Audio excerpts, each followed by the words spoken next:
Too busy playing your massive multiplayer online role-playing game to watch a full-length horror movie syllabus video? Too busy saying massive multiplayer online role-playing game in order to watch a horror movie syllabus full-length video? Uh, don't worry about it because we're going to take a quick Cliff Notes version of our entry into the video game horror movie subgenre and then talk about a doctorate level selection from that subgenre. So if you're ready, player one, go ahead and push start. I realize you've already pressed start.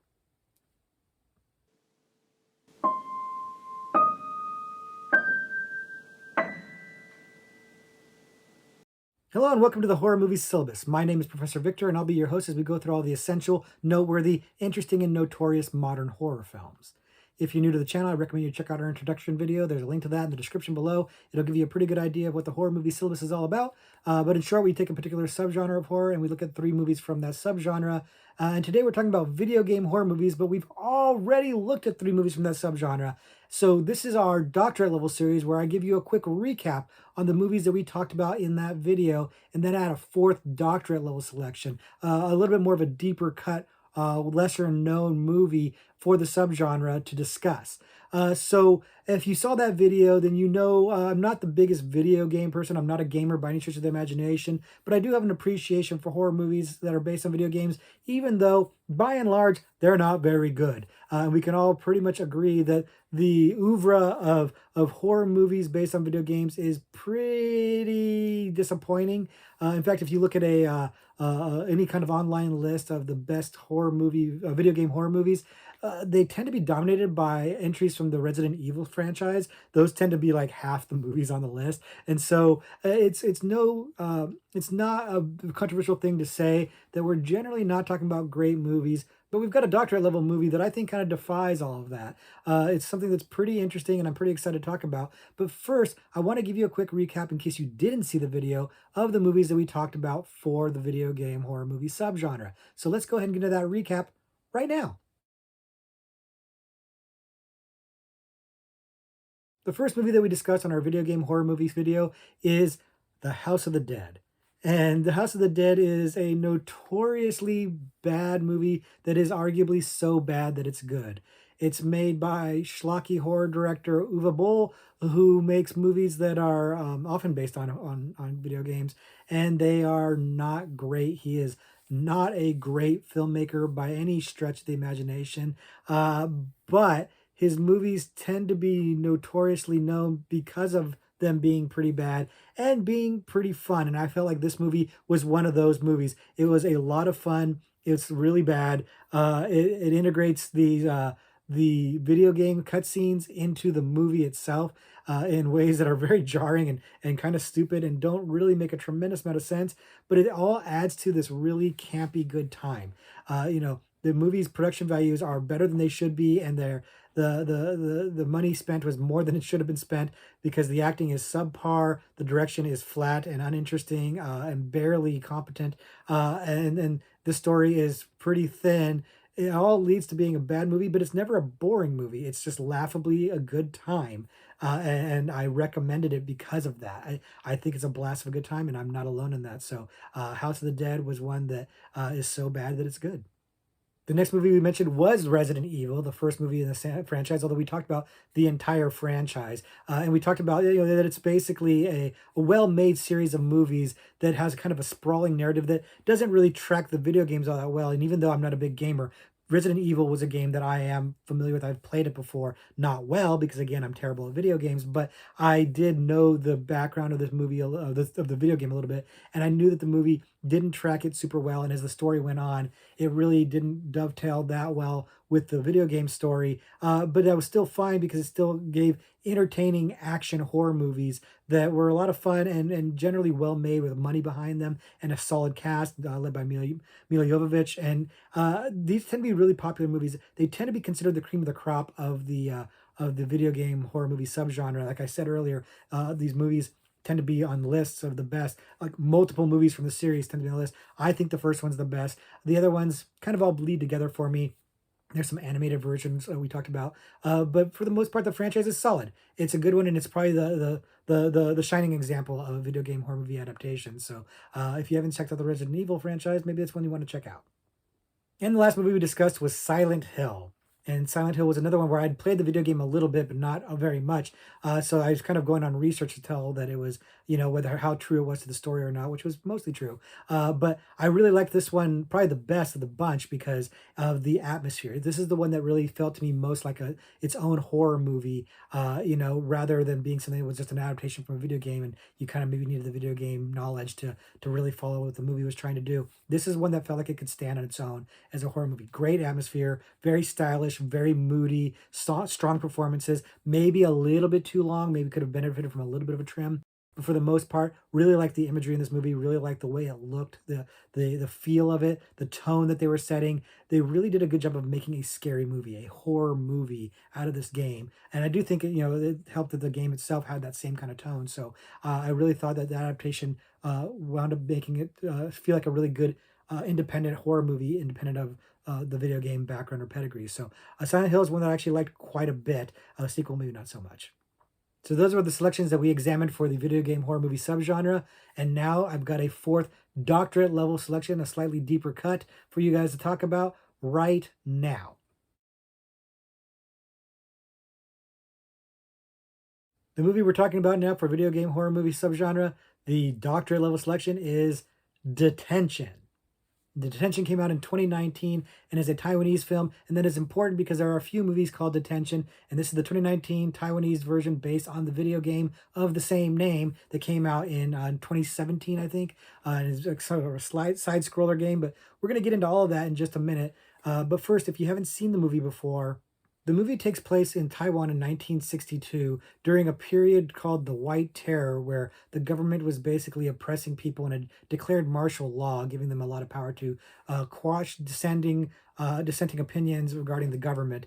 And it's really following these two kids who find themselves trapped at their high school because the bridge washes out at night, and they are tormented by ghosts and images while they try to solve a mystery of what happened to their surreptitious book club where they were reading banned books that were not allowed, that were anti-government, and what has happened to the book club and those books. And hijinks abound, as they tend to do in these movies, and as the mystery tries to get solved.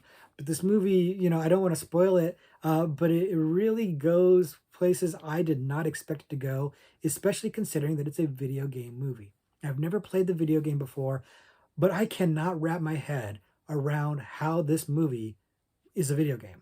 And from what I understand, it actually keeps a lot of the narrative elements from the video game in the movie. So the video game apparently is actually set in the White Terror and is about all of this, political oppression, government oppression, and these kids trying to survive this torment in this high school, and the themes of guilt and the concepts of self harm and inappropriate relationships. All this stuff apparently is in the game as well as the movie, and that blows my mind because this is heady stuff. This is very serious, dark, depressing, deep stuff that they're tackling in this movie. This is far more ambitious than any other video game movie I have ever seen. And this is one that I didn't know about. And again, it's probably partly because it's a Taiwanese movie. Foreign films don't get as much hype here, and partly just because I don't think people realize that it's a video game movie either. Because if I'd seen this movie without knowing it was a video game movie, you'd never in a million years get me to guess that, ever.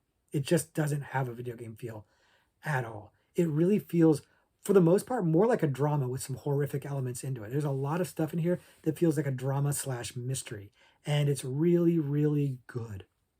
Really, really good. The acting is solid. The directing is top notch.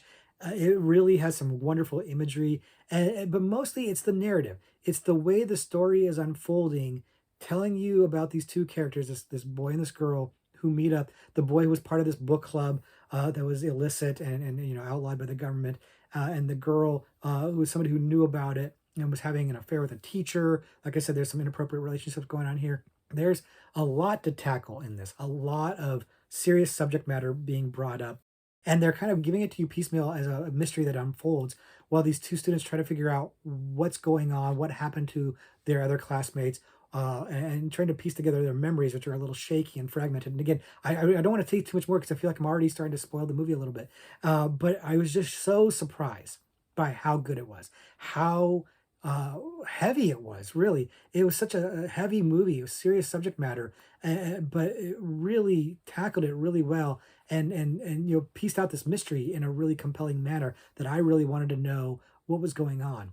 It's tackling these political oppression ideas, uh, and ideas of like this inappropriate relationship between a student and a teacher, and kind of standing up for your beliefs, and ideas of self harm and stuff like that. Wow, there's a lot of stuff going on here, and again, video game movie video game movie. I will say I do wish I understood a little bit more about Taiwanese history and politics, because I know just the bare minimum of this, and the relationship between Taiwan and China, and I guess this movie actually is not allowed to be shown in China and stuff like that. So I wish I had a little bit more of my finger on the pulse of that, but I don't think you need to. I think you can follow what the movie's going to tell you and where it's going to go without having that knowledge. I just think it'd be a richer experience to know that historical political background. I think you get more out of the movie. But I think even without that knowledge, you're going to be just fine, because I was captivated by this movie. Yes, it's in subtitles. Yes, again, it's taking place in a foreign land with foreign sensibilities and foreign cultures and foreign customs, et cetera, et cetera. But you're gonna click with it. I think you're gonna really understand the motivations of the characters, and the themes that are being discussed. Themes subversion and guilt, and trying to stand up for what you believe in. These things are universal, and they're done here in a really compelling, interesting, and somewhat tragic way. This movie is not really an uplifting movie, and again, it's not fun the way a lot of the other video game movies are. At no point does the schoolgirl karate kick a dog, or anything like that. There's just nothing in this movie that seems video gamey at all. So if that's the vibe you're looking for, Detention's not the right movie to watch at that time. But it is one that you should definitely check out. It is one you should definitely watch because it's just so ambitious, and it mostly nails its ambitions. It mostly succeeds in what it's trying to do.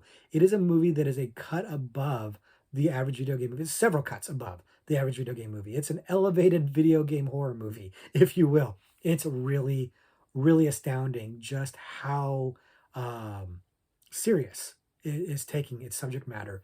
And maybe you could argue it maybe needed to be a little bit more fun, but I honestly didn't feel like it needed to be changed at all. This movie is excellent, and it's now what I would call my favorite video game horror movie. Unfortunately, like I said, nobody knows the game. It's not a very well known game, apparently, and I would like to play it once just to see how in the heck this is supposed to work in a video game format. But if you've seen the video game or played the video game, please let me know how it works, because I can't even wrap my head around how all these themes and plot points are introduced in a side-scrolling 2D video game. I can't fathom how that works. So please let me know if you've got any insight on it. And if you see the movie, let me know what you think. But I'm pretty high on it. Are you as high on it as I am? Because I'm going to tell everybody here that it's a must-see movie. If you like video game horror movies, this one will blow your mind because it's not what you're expecting. So definitely check it out and then let me know what you think. So that's our doctorate level selection for the video game horror movie subgenre, but I've also got an extra credit movie for you if you like these kind of movies. And it's hard to say because, like I said, a lot of these movies aren't so good, but I feel like I found two that are actually worth your time today. So this is the second one. And the extra credit movie I'm going to mention is a movie called Werewolves Within. And Werewolves Within came out in 2021, directed by Josh Rubin of Scare Me fame, and we'll talk a little bit more about that in a second. But it's based on a video game from 2016 that is a virtual reality video game that, of course, I've never played before, and it's a kind of a period piece. And it sounds like this movie is not that similar to the video game, but again, we're going to get into that in just a second.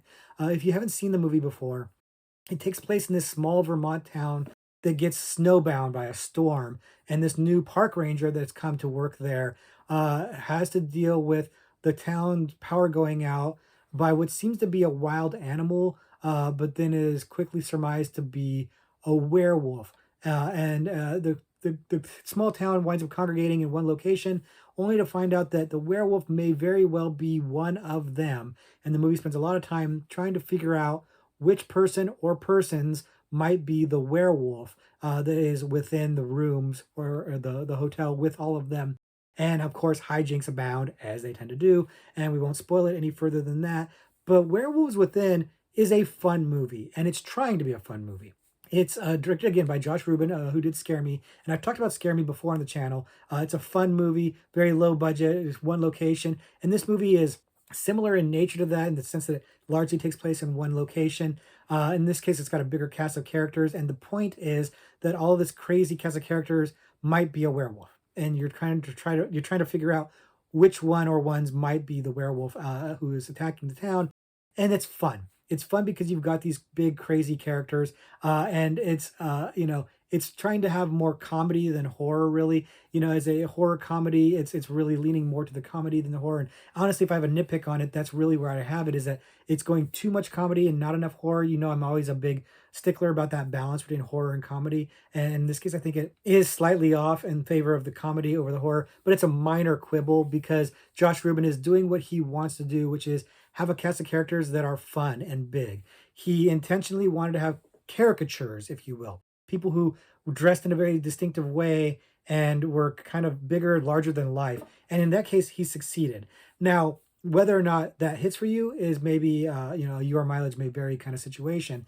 For me, it was hit and miss. There were some characters that I found very fun, some characters I found tedious and a little bit much, a little extra, if you will. But overall, the vibe was good because the movie was moving. The pace was really strong in this movie. And so nobody overstayed their welcome because even if somebody was a little tiresome, they weren't tiresome for too long before you were off doing something else. The other thing that really worked for the movie for me was Milana Vaintrub is one of the main characters in the movie. She's probably most famous as Lily, the AT&T girl, although she's had a lot of other work that she's done. And I find her to be an underrated actress who brings an effortless charm to pretty much everything I've seen her in. And in this movie, she's bringing that charm, and it's kind of important because I feel like she's got a big enough role that it offsets the tedious characters that are kind of annoying. She's always there to offset that. She's very likable. There are a couple other characters that are also very likable. Your lead character, the Ranger, he's good enough that he also offsets some of the more grating characters. So like I said, there's a large cast of characters. Some of them are annoying, some of them are likable. The likable outweighed the annoying for me, so it got away with it. The movie itself, the mystery of it, I feel like it was pretty predictable. I guessed really quickly and easily what the resolution of the story was going to be, and I was correct. But I didn't take away from the fun of it. I don't think that the mystery is central focal point. It's something you can do and have fun with trying to guess who done it, so to speak. But it's really not where the meat of the movie is. The meat of the movie is in the interactions between these characters who all don't really like each other very much and are kind of at each other's throats, literally and in some cases as well as figuratively. But it's fun. It's fun to watch these characters kind of go at each other, these big, larger than life characters. And I guess the video game has that who done it aspect of it, trying to figure out who the werewolf is in the game, but it doesn't follow the setting at all. It's a period piece set in like medieval times or something like that. I haven't played against a VR game that I haven't played. Sounds interesting enough.